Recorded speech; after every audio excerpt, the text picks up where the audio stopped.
Do you know you're a sinner? And then if the person says yes, then the next step, would you like to go to heaven? If they say yes, the next step, well then repeat this prayer. And if they repeat that prayer, then the next step, well, did God save you? And usually the answer is something like this: I don't know. And then the witness for Christ says, well, of course He saved you. If He didn't save you, He was a liar, because He said if you opened the door and invited Him in, He would come in, and He doesn't lie.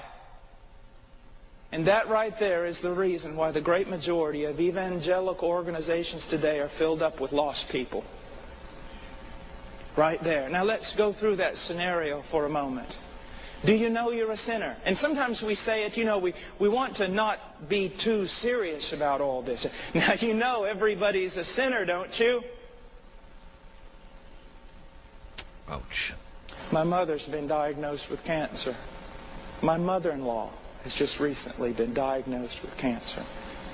What would you think of a doctor who walked up to both of them and said, now you know you got cancer, don't you? The way we talk about sin betrays our ignorance of the absolute devastation of the thing.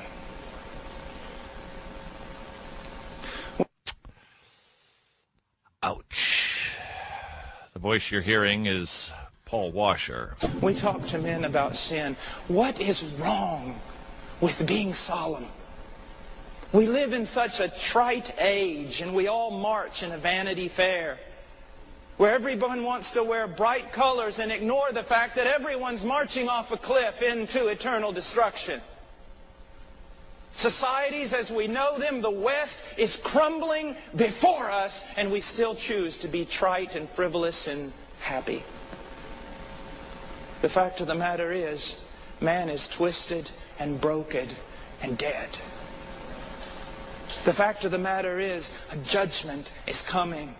The fact of the matter is, all that we can see will be melted as with fire. And so we look to men and say, now you know you're a sinner, don't you? And usually we'll even say this, because we've been taught this in seminary. We say, well, you know we are all sinners. We don't want to just say you, because we don't want you to feel isolated and guilty by yourself. I do want you to feel isolated and guilty by yourself, because only in that will you come to see your need for Christ. You know you're a sinner, don't you? And if they say yes, we go on. Now let's go back. If someone says yes to the question, do you know you're a sinner? It means absolutely nothing. Go ask the devil. You know you're a sinner, don't you? He say, well, yes, as a matter of fact, I do, and I happen to be just about the best. The question is not, do you recognize you are a sinner? The question is this: since you have heard me preach the gospel, has God done such a work in your heart that the sin you once loved, you now hate? And the righteousness you once hated and ignored, you now desire? That's the question. Everyone knows they're a sinner. They just don't realize how heinous and terrible that is. Nor do they want to let go of the very thing that they choose to drink down as though it were water.